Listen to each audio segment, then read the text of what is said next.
గతంలో జేబు దొంగల నుంచి జేబు కాపాడుకునే వాళ్ళమని ఇప్పుడు ఓటు దొంగల నుంచి ఓటు కాపాడుకోవాల్సిన అగత్యం వచ్చిందని ముఖ్యమంత్రి చంద్రబాబు అన్నారు.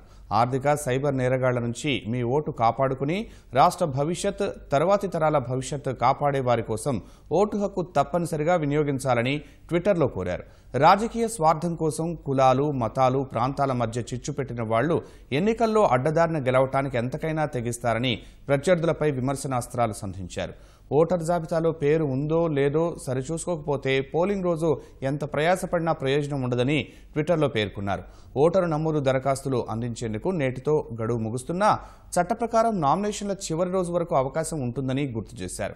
మార్చి 25 వరకు నామినేషన్లు స్వీకరణకు గడువు ఉన్నందున ఓటరు జాబితాలో పేరు లేని వారు వెంటనే దరఖాస్తు చేసుకోవాలని విజ్ఞప్తి చేశారు. సంబంధిత దరఖాస్తు పరిశీలించి ఓటు నమోదు చేసేందుకు ఎన్నికల అధికారులకు 10 రోజుల సమయం పడుతుందని సీఎం వివరించారు.